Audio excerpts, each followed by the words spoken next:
Ya, untuk habis di catatan bahwa Habib Usman adalah mufti Batavia ya. Kalau Abdul Karim tidak mau untuk dijadikan mufti yang ada di Surabaya. Gak mau. Akhirnya dipenjara beliau. Saya bin Abdul Karim bin Abdul Qohar bin Darus bin Kinan. Itu sudah masyhur di Pantura. Pernah ribut sama Habib Usman. Oh iya. Diangkat.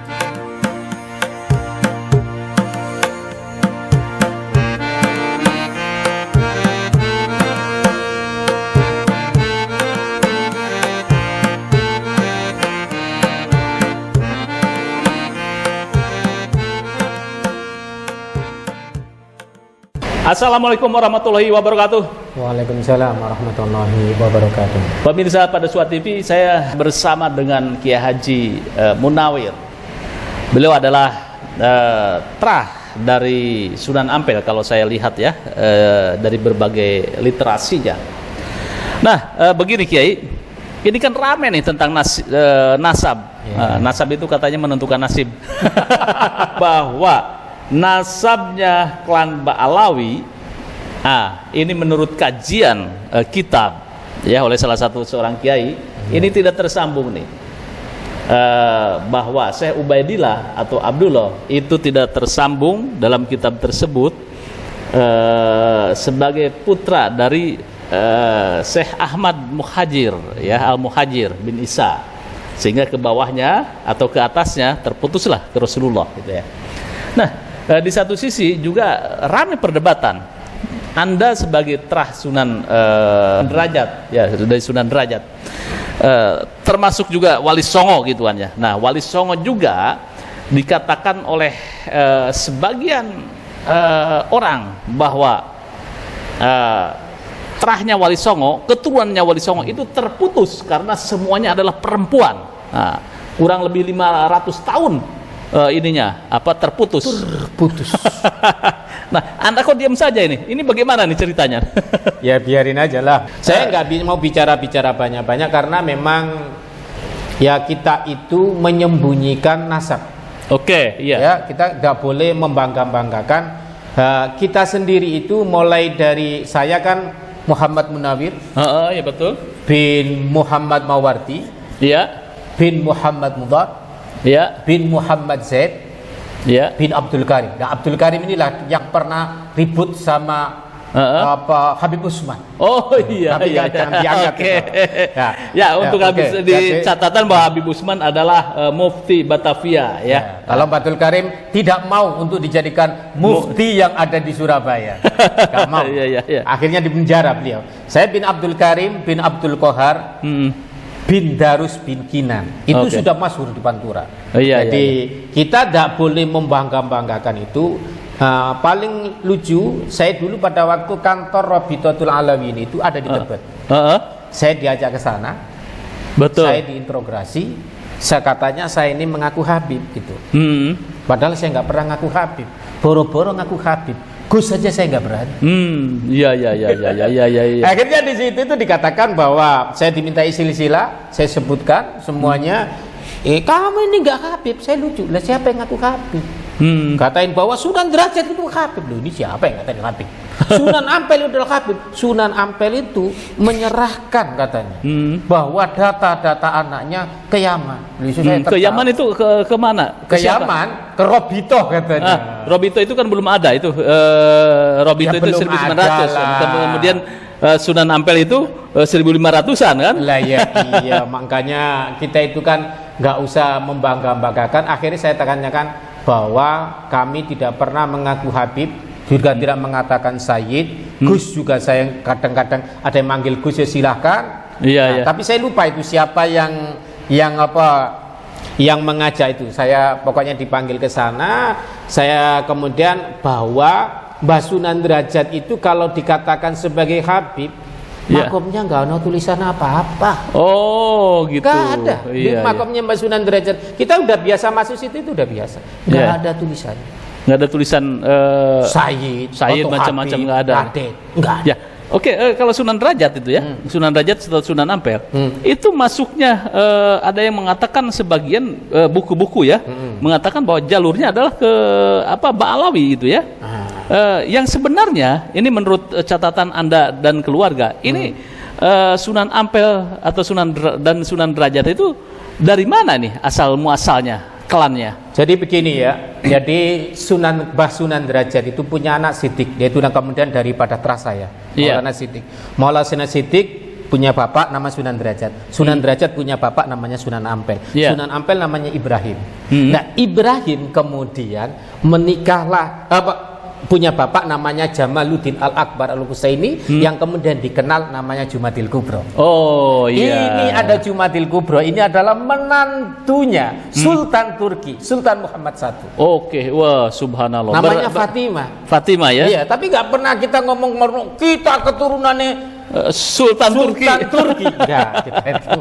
Gitu. Oh, jadi yang benar gitu dari terah ibu itu ke Kesultanan Turki. Ke Turki. Dari jalur perempuan itu sudah ada ke Turki dan juga ada ke Syekh Abdul Qadir Jailani. Oke, iya. Ini saya buka lo ya.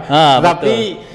hal-hal ini bukan untuk kesombongan. Oke. Jadi seperti buku-buku ini ada beberapa perintah jangan dibaca oleh orang sembarangan. Anak saya saja nggak boleh saya membaca. Oke, iya. Kau kemudian dari jalur Bapak itu kemana itu? Samarkand. Ke Samarkand. Oh, ke Samarkand. Jadi tidak masuk ke Yaman ya jalurnya. Tapi kalau ada yang membuat itu ya biasa saja. Kita nggak protes. Makanya orang nggak bisa membayangkan Majapahit begitu kok Raden Patah mampu untuk berperang dengan kerajaan Majapahit yang dikuasai Girindrawardhana. Iya. Karena di sini banyak cucunya Sultan Ottoman ya. Dinasti Utsmaniyah. Dinasti Utsmaniyah di situ ya. Jadi kemudian silsilah itu dari beberapa manuskrip yang ada begini ini banyak sekali buku-buku daripada keluarga Sunan Derajat yang menyatakan bahwa beliau adalah bukan dari Yaman. Tetapi mulai tahun 80-an ini kemudian dicantol-cantolkan kemana, dicangkok-cangkokkan ke Asmat Khan. Kemudian bahkan kemudian tidak diakui. Jadi nggak diakui. Kemudian nggak diakui sampai kemudian virallah Habib Bahar yang menyatakan bahwa cucunya Trah Wali Songo ini dari jalur sudah 500 musnah. Ya saya tertawa. Oh iya. Jadi kita itu nasab nggak terlalu kita bawa-bawa. Oke. Berarti dari jalur pihak Bapak itu ya, itu kemana itu ke atasnya? Ke Uzbekistan kan, Cina, begitu.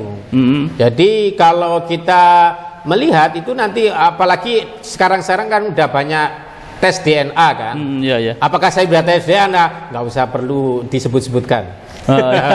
Tapi kita sudah memahami bahwa kakek kita memang bukan dari Yaman. Bukan dari Yaman. Kalau andaikan dari Yaman, sejak dulu kita itu sudah membaca ratib. Oh iya. Tetapi betul. Mengapa kok kemudian Wali Songo itu nggak membaca ratib? Memang bukan dari Yaman. Tapi sekarang ini mulai tahun 2000-an ini orang-orang mengenal ratib. Iya. Kemudian sekarang ini kemudian kembali lagi ke wiritannya para wali 9. Kayak seperti saya tadi itu adalah wiritannya Mbah Sunan Derajat. Iya, jadi ciri khasnya memang dari Wali Songo adalah torikoh gitu ya. Torikoh. Oke. Kalau di sini disebutkan bahwa Mbah Sunan Derajat itu adalah Naksabandi.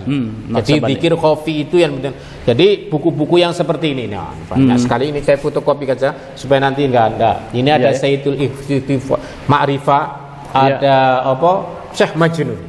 Hati-hati kalau membaca kitab ini. Bisa ini ya. Kalau nanti gak bisa jadi wali bener-bener bisa gila. Seakan-akan Syekh Majnun. Ente menjadi Syekh atau Majnun? Itu. Jadi Masya Allah. Kalau kita melihat di fenomena di Indonesia ini membangga-banggakan nasab itu tidak bisa. Iya. Oke. Coba lihat kita. Ada anaknya tukang sate aja hafal Al-Quran, bisa membaca kitab kuning. Di keluarga saya terutama dari Kiai Trahnya Kiai Haji Abdul Karim, jangankan bergerak Habib Sayyid, kita pakai emas aja nggak boleh. Oh gitu ya. Emas itu kan singkatan dari Maulana Syarif. Bahkan Raden pun Enggak. Oh, jadi disembunyikan itu aja? Enggak boleh, karena dulu Mbak Abdul Karim ketika ribut sama tidak mau menjadi mufti di Surabaya dan wilayah situ itu, kemudian Mbak Abdul Karim kan kemudian dipenjara. Oke. Dipenjara, setelah dipenjara itu dia menyembunyikan silsilahnya, semuanya istrinya yang merupakan cucunya Kanjeng Sepuh, keturunan daripada Mataram, itu gelar Raden dihilangkan. Menantunya semuanya keluarga Raden dihilangkan, apalagi ngaku Sayyid. Iya.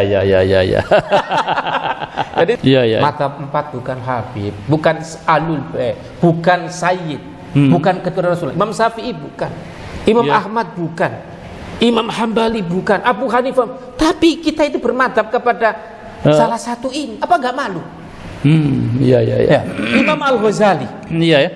Bukan Sayyid, bukan Syarif, tapi keilmuannya bisa menandingi. Betul. Menandingi. Siapa yang nggak kenal kitab Ihya Ulumuddin? Apa nggak malu? Iya.